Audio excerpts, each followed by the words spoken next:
Hi there, SOS Podcast Nation. Hope everyone is well today and ready for the inaugural edition of Southern Ontario Sports Podcast. Thank you very much for joining us this afternoon, hopping on board with the hottest Canadian sports podcast out there.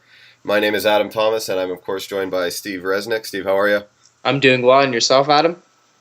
Great, thank you. Today is Monday, September 29th. We've got a lot to talk about, so why don't we hop right into it? But before we do, Steve, how was your weekend? Nothing too crazy. Enjoyed watching, the Leafs and Sabres have their annual preseason fight fest that seems to happen not just every year's now, but almost every game. So that was a good weekend enjoyment. And yourself? For me, I think it had to come down to yesterday. Made it down to the pub for a little football action. Love the Packers-Bears game. Got a little lopsided towards the end, but enjoyed that one. Bit disappointed the Bills couldn't find a win. And surprised with the Saints. I guess they aren't as good as we expected them to be. And maybe Dallas a little more for real than we expected. So, good Sunday. But with that, why don't we hop on to some NFL news here? We'll have a look at things. Of course, the big story of the NFL season, something we haven't commented on, obviously, is the domestic abuse and or the behaviors and or attitudes around it in the NFL. Of course, Ray Rice with the Baltimore Ravens, Adrian Peterson with the Minnesota Vikings, each having separate issues, but of course, actions that can't be condoned or supported in any way, shape, or form. But Steve, how do you think the NFL, how do you think the Ravens, how do you think the Vikings handled things from their perspectives, and did they really fumble those investigations and follow-ups? Well, it definitely seems like there could be some improvement done in the handling of these processes, not just from the teams, but the league itself, especially with the Goodell press conference and the ensuing backlash he received after that.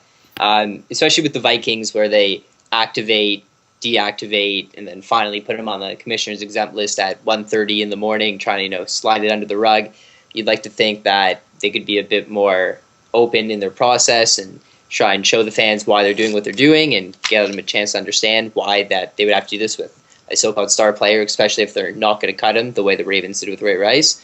But that being said, at least, you like to see that they didn't keep playing him. He is at least off the field for now, dealing with his legal issues before anything else happens. And with the Ravens, of course, a lot has been talked about with the video, and did they see it, did they not see it?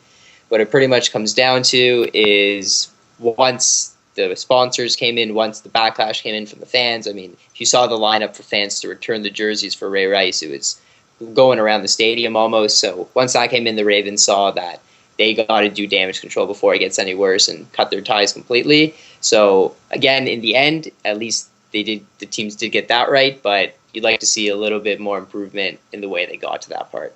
Any thoughts on that? Yeah, I'd have to agree with the Ravens for sure. I mean, they ultimately were late coming to their decision, but they did take a firm stance, go with it, and definitely was a black and white solution for them. The Vikings, I'm just continuing with the story, and as it goes on and on, and they sat him, they reinstated, they pulled him back. Now it sounds like they're most recently, I think this weekend there was a report coming out from ESPN that it sounds like they're looking to move on altogether. He's going to be on the wrong side of 30. He'll be owed a lot of money for his position and potentially even his production.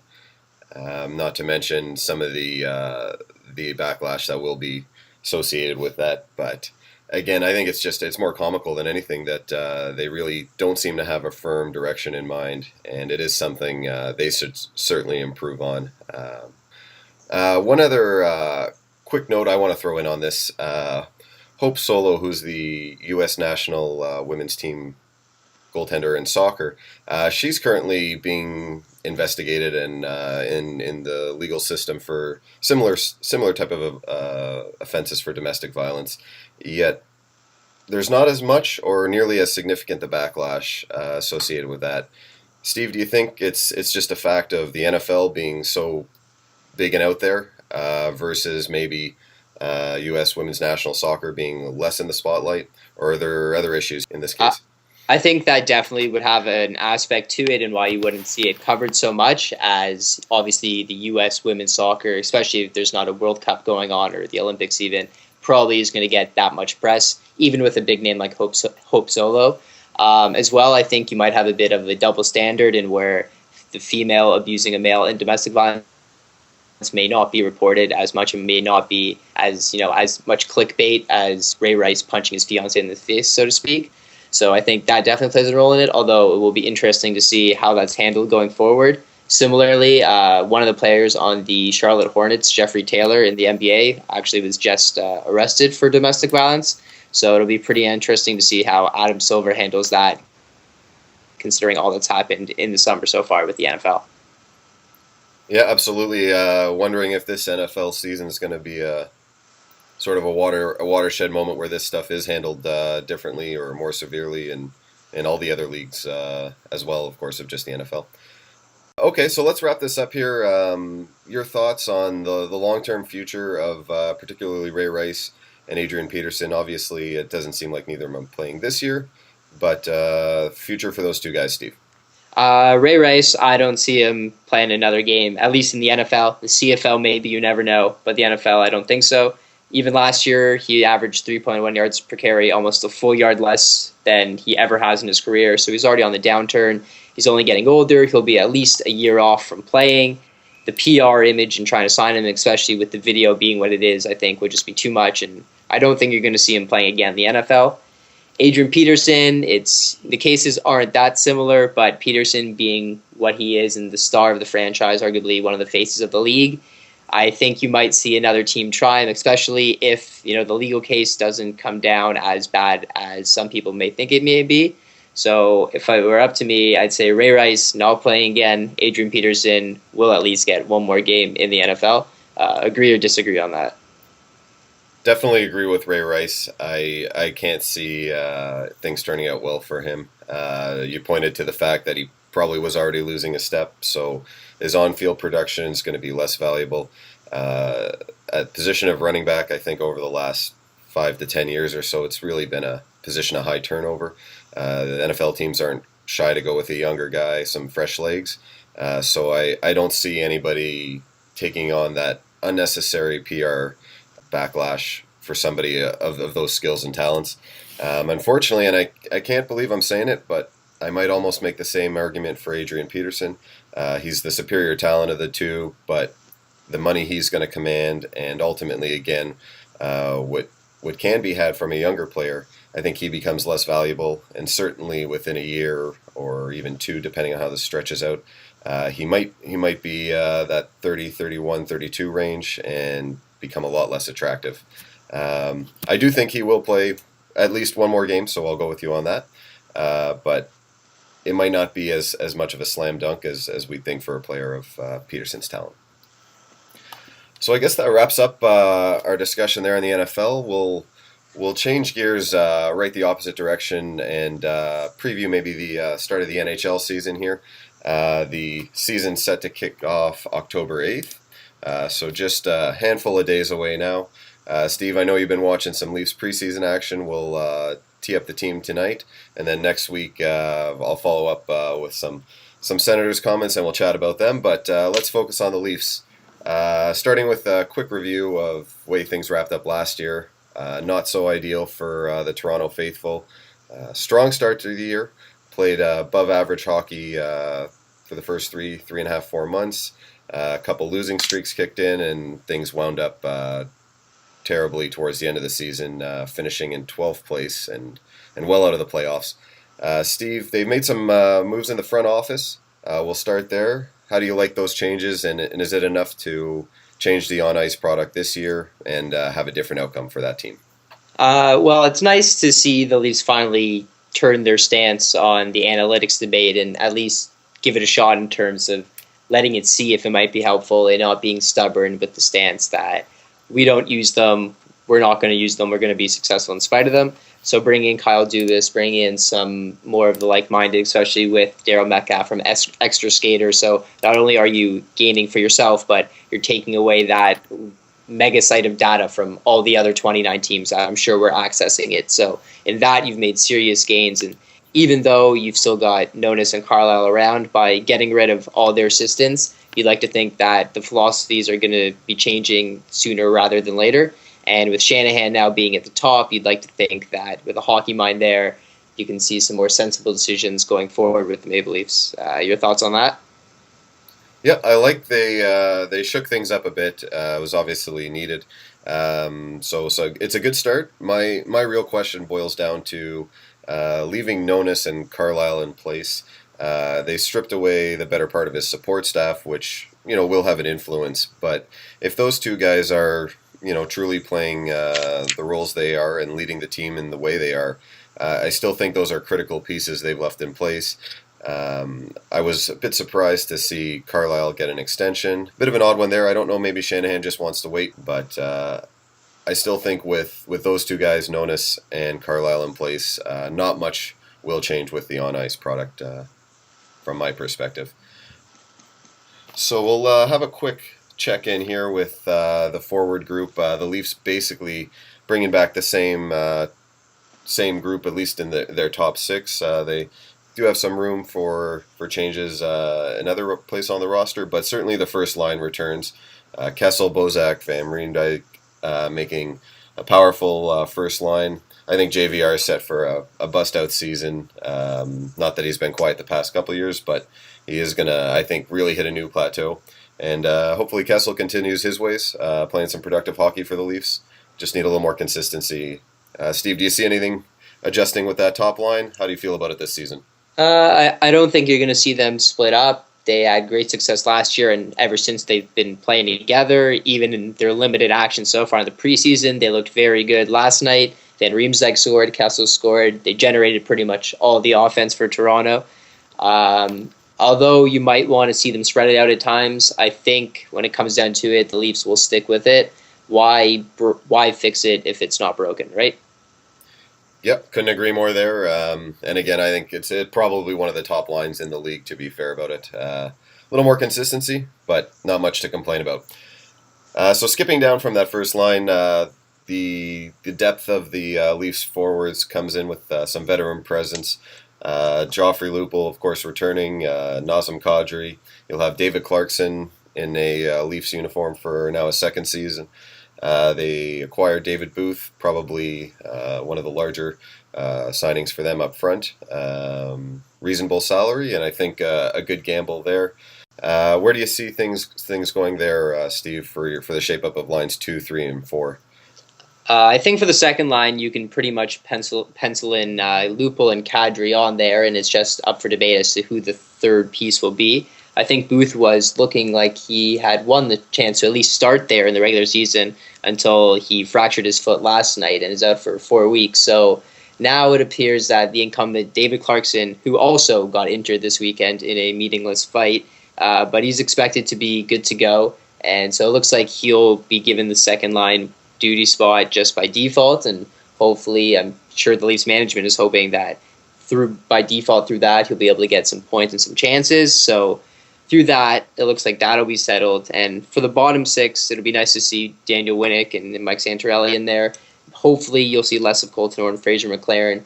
For once, you'd want to see some more, not necessarily top-end skill, but some good, smart, defensively responsible players at the bottom of the lineup that can chip in when needed. I don't know if you have the same view on that, or maybe you're more pro having Orr and McLaren there. What are your thoughts on that? Yeah, I think it's actually one way that those front office changes might impact the on-ice product a bit. I would think you will see a little bit less of those heavier, meatier guys in your Colton Orrs and McLarens and whatnot. I mean, you do need some of that around, but it seems like most teams are being productive with a useful fourth line that skates for them, plays some legitimate minutes, isn't just out there to solve a few on-ice problems for 4.5 minutes a game. And especially when you start talking about David Clarkson taking maybe second line minutes, looking at 15, 16, 17, 18 minutes a night. Is he able to handle that load? Are you going to get quality minutes out of that? If last year is an indicator, you might be coming up a little bit short. So if you can pass on some of those on-ice minutes to a third and fourth line that's a little quicker, a little livelier, a little more able to generate some offense, I think that's a positive for the Leafs. But of course, with Carlisle still running, on ice operations as it stands, you might still see some more and McLaren around, especially when you play those beloved Sabres. Okay, let's have a quick look at the defensive blue line for the Leafs. Probably, or I think without question, their biggest acquisition in Stefan Robida coming in. Veteran presence there to go along with Dion Phaneuf returning. Roman Polak also brought in the offseason. Then, of course, a few of the younger guys, your Jake Gardners, Riley's, Franzens, bringing up the back end there. And Steve, the challenge the Leafs had last year was really shots against on a nightly basis, giving up far too many to be competitive. I think it's fair to say it caught up with them in the end. Is this blue line, or maybe even more accurately, the addition of Robida and Polak, and maybe the growth or further growth of Gardner and Riley enough to get this blue line to where it needs to be for a playoff run? Well, you'd like to think that it'll be hard to be worse than giving up 36 shots against every night than they did last year. So improvement should be coming. Whether it'll be enough is to be determined. What's important, I think, is they have to take some minutes away from Dion. You can just see that when he plays too much, he wears down. He starts making some mistakes that you wouldn't see him make at the beginning of the game or at the beginning of the season even. And it really wears on him, and then the fans get on him, and it just sort of seems to be a slippery slope. So hopefully with Robida and Polak, you can have some more defensively responsible guys you can shift some of those minutes to, maybe in some of the PK. As well, you'd like to see Carlisle have a little bit longer leash with Jake Gardner and Morgan Riley this year. Let them not be afraid to join the rush and get up in the play. And with that, hopefully allow them to have some more ice time. Gardner definitely plays his best when he's not worried about being shackled to the bench for making a mistake. So you'd like to see if that'll come into play. I think another one to keep an eye on is Stuart Percy. He's had a pretty good preseason, just very calm, dependable defenseman, and he might be in the running for the 7th defenseman slot, maybe even higher if Franzen, who got injured last night as well, is out long term. Your thoughts on that, or how the pairs might break down? Yeah, I think you hit the nail on the head. You got to ease up Phaneuf a little bit, and I expect that's where Robida will help quite a bit, even if Phaneuf's still getting the minutes. If he splits a little bit of time with a Robida, he's definitely not necessarily taken on the entire attacking group himself, and he can probably feel confident with the support he'll get there. I'm a huge fan of Gardner and Riley. I think they're two young, excellent prospects. If only Gardner could, like you said, just get the shackle off him, and again, maybe Carlisle will negatively influence that. Maybe he's got marching orders, and he'll be more of a supporter of Gardner. But I think they really got to let the kid go, and maybe allow some of his defensive lapses here and there in sacrifice of some added offense and some added jump. Maybe a little like an Erik Karlsson here in Ottawa, where you take the good with the bad, if you will. But I don't know if this blue line has changed enough to go from 36 shots to 25, 26, 27 shots a night. That's quite a drop, and just not seeing it with the unit they have assembled here, which leads us into the crease, and why I think the Leafs will need another strong showing from a pretty solid goaltender tandem in Jonathan Bernier and Reimer in net. Of course, both returning to the Leafs. Reimer having some struggles leading into the offseason. Bernier dealing with some injury issues throughout the year. But again, both very reliable in my opinion, and both capable players. Steve, how do you feel about the Leafs crease going into the season this year? I think it's got to be the area the Leafs are most confident in. That being said, though, I don't think you can expect the same level you received last year from both of them over the entire year. You received well above average goaltending, and again, with the 36 shots against per night, you pretty much needed it every night to have a chance. That being said, though, I think Bernier still is your number one. When he was brought in to be that number one guy, and I think he is Carlisle's incumbent number one until he plays himself out of it. Although I think you will see Reimer at least auditioned a little bit at the beginning of the season. I think a lot of people were surprised to see him re-sign here, and that he wanted his chance to be the number one guy again, especially after leading the Leafs to the playoffs.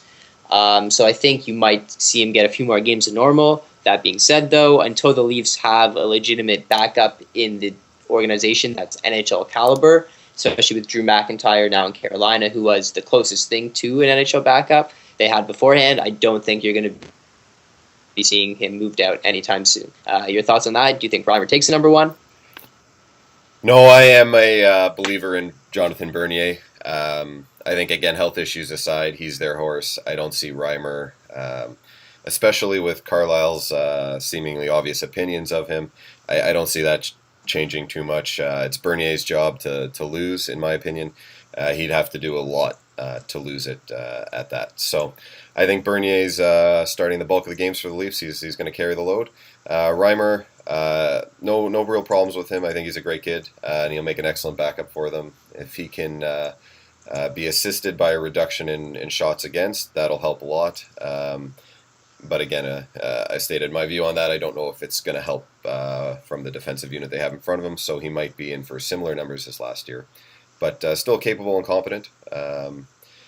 And I guess we'll wrap it up there and find out, Steve, here. What's your thoughts on the Leafs? Do they find a way to get into the playoff run this year, or are they coming up short towards the end of the season again?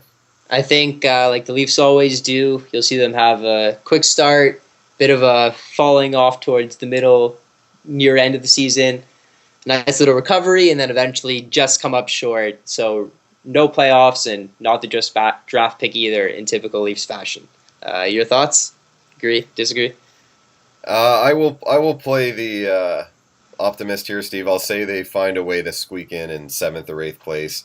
Don't expect it to be by much more than a point or two, but this team, I think, was close last year, and barring that massive collapse down the stretch, which presumably won't happen again. But I'll say they squeak in. They get in by a point or two, and fate goes their way this time around. So there we have it. Leafs one in from myself, and Steve sending them packing. Though maybe some early season parade preparations, as is the usual trend in Toronto. So we'll see how that turns out. So in our last segment here, we'll hop over, review maybe the end of the baseball season. Of course, winding down for the Toronto Blue Jays. Promising season throughout first 100 or so games, really, to be honest about it. They sat in good position. Everybody was real hopeful. I think Blue Jays' spirit was as high in Ontario and probably Canada as it's been in years since the World Series wins. But ultimately finishing a little short. Steve, before we get on to the Blue Jays, though, with the playoff teams being finalized this weekend, how are you feeling about this group? Are you inspired by anybody? Who's your pick out the gate of the playoffs here? Ooh, if I had to pick one team right now, I think it's hard to still, even with their bit of a collapse, I think it's hard to go against Detroit. They have the pitching. Games tend to be much more lower scoring in the playoffs. I think it's going to be hard for anyone to take out the Tigers if their pitching is on. Fair enough. I actually like Washington maybe as a surprise pick for somewhat of the same reason. They've got a nice rotation in there. I think they can play some very low score ball games, and if they can do that, I think they'll be successful. So I'll go with the Washington Nationals to make their first run ever here. But we should spend some time chatting about the Jays. So we're gonna do a little twist on a segment we'll be running here on the SOS podcast. It's called Pick Your Poison, where we essentially do a bit of a toss-up between a number of players or a number of choices or outcomes, what have you. We have a little chat about it, and ultimately you only get to pick one. So we're going to put a little Blue Jays theme on it today, again being the end of the season effectively for the boys, and some decisions to be made in the off-season. One of which, right off the bat, and it lines up nicely for our segment here, is Colby Rasmus or Melky Cabrera. Both are unrestricted free agents as of next year. Very similar contracts, at least currently anyway.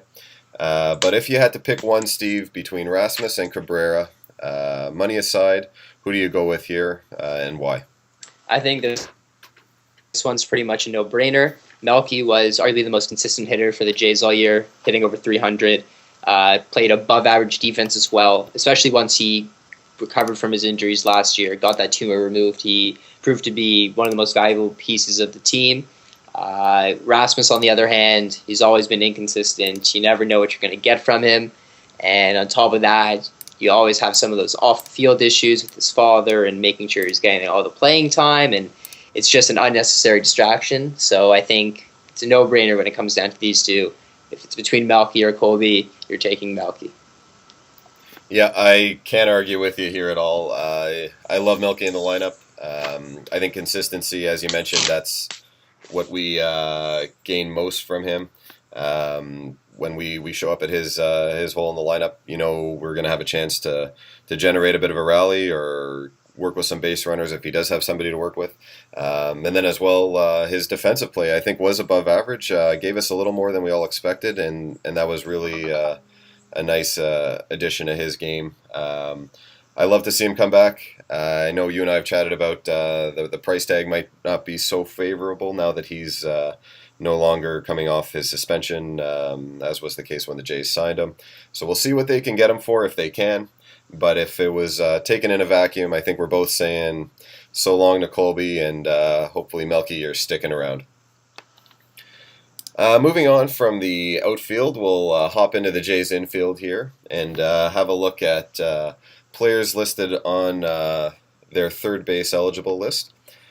We've got a few of them for the Jays. Of course, the most notable being Brett Lowry, Danny Valencia, SOS, and Juan Francisco as a personal SOS podcast favorite. I say that with a hint of sarcasm. Steve, of those four guys, only Itzuris is tied to any long-term money. The other three are going to arbitration this year. Of those four players, you only get to choose one. Where do you hang your hat? I think it comes down to either Lowry or Valencia if you're just choosing one, and it's not as clear-cut a decision as you might think. While Lowry might seem to have all the potential and being the younger, more brash prospect, you'd think you'd want to keep him, but he's still yet to prove that he's able to play a full season. He's very injury-prone, and even this year before his injuries, he wasn't hitting that well. That being said, though, he's arguably the best third baseman the Jays have had in quite some time. When he's on the field, he makes a difference stopping runs, especially when in comparison to the other options the Jays can put out there. So while Valencia, I think, has proven to do an adequate job since the Jays brought him in, even hitting against right-handed pitching as well as left-handed pitching, I think if you have to choose just one, I think you still have to pick Brett Lowry, but it's not as an obvious no-brainer decision as one might think. You agree, disagree on that? Would you go a different way? No, I don't think you can go a different way. I would like to see Brett Lowry on the field a little bit more.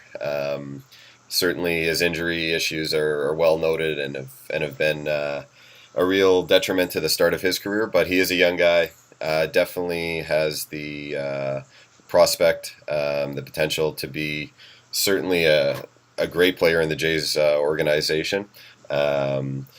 One thought, and I know we chatted about this before, but maybe even moving him off a third base bag and trying to have him do a little bit less defensively and to preserve the health. But again, as you alluded to, makes a huge difference defensively, and he really does stop runs. And maybe that ultimately is where his value will be as opposed to at the plate. But certainly, I think we're both in on Brett Lowry here. We'll send Danny Valencia packing as well as the aforementioned Juan Francisco. I think we'll all be a little happier for that move as well. But of course, this all takes place in a vacuum, and who knows what the Jays will do moving forward. But let's hope they stick with the Canadian boy, Brett Lowry. The last one we'll have a look at this afternoon. We'll head to the pitching mound where we discuss the possibility of moving a Mark Burley or an R.A. Dickey, both of which come in the top 5 on the Jays payroll. Mark Burley set to earn a whopping $20 million next year. Only Jose Reyes will net more than that. R.A. Dickey, much more affordable, relatively speaking, but still coming in around $12 million next year. If you have a chance to move one of these two, Steve, who do you move, and why do you do so? While I think with R.A. Dickey might be the easier one to move with the more team-friendly contract, I think if you want to move one, Burley's going to be the one you're going to have to move. He's consistently going to get you 200 innings. He's going to get you 10-plus wins. He's going to give you what you pay for. He's going to go out there. He doesn't miss a start either. He's durable. He's the veteran presence that if you're a contending team or a team looking to get into that next step of championship level or at least competing for one, you're going to want that type of pitcher. So I think if you're the Jays, you're looking at it, if you're moving one, it's going to have to be Mark Burley. You may have to eat some salary with it, but with some of the younger pitchers the Jays have, I think they can afford it with having some lower price contracts on their staff, especially going into next year. That it might be an alternative to look into to see if they can get some value back even when trading Burley. Yeah, and the one point I'm going to touch on, you mentioned Burley's a lock for 10 plus wins. My question becomes, when you're paying this player as in clearly our ace for what it works out to at the price point, are we not, or should we not expect a guarantee of 14, 15 plus wins? I think is really the type of production you need out of your ace. That being said, he makes a great trade offer for a playoff contender, as you mentioned. I think R.A. Dickey, while does have the safer price point to work with, you talk about bringing in a knuckleballer, and maybe the trade partner there has to look at a specialized catcher or some other options there, and things get a little muddier than maybe we'd like. So I think R.A. Dickey might be slightly more challenging move to those reasons, but I would like to see them do something, and I think Burley does make sense. Take the extra cash you save, see if you can spread that around somewhere, and let's go with Marcus Stroman all in. So I think we both say bye to both say bye to Burley on that one, and keep R.A. Dickey standing around. Hopefully he's good for us going forward, and we can be productive there. All right, well, I guess that pretty well takes us to the end of the show today. Steve, any last comments on the baseball season before it does pass the Jays up for good? Not too much. Pretty much the same old as a Blue Jays fan who started watching after 1993, I guess. So still waiting for something new to happen. Well, as a Jays fan who started watching in 1991, I think I've seen the best of times, and now we're seeing a lot of the worst of times. So we'll keep it going, but they do have some young kids, so we'll keep our fingers crossed for next season and beyond. All right, well, I guess we'll wrap it up there. Steve, any highlights for you on the sports calendar this week? Not too much, just the ever getting closer to the start of the NHL season, and my fantasy hockey draft, I guess, gets me to feel as close as I'll ever be to being an NHL GM. So I've got that on my plate. Yourself? There you go. Do you know where you're drafting yet? Do you want to spill the beans on who your first overall pick might be? I'm drafting in the 8th slot out of 10, so not sure who's going to be around, but I think if John Tavares drops that far, I'm going to pounce on him in that number 8 hole.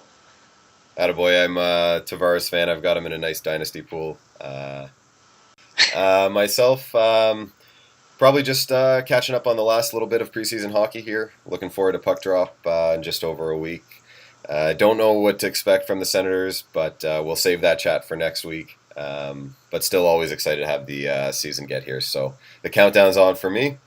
And with that, I guess we'll say goodbye to everybody out there. Thanks again for listening and joining us on the SOS podcast. We will catch you next Monday. Take care.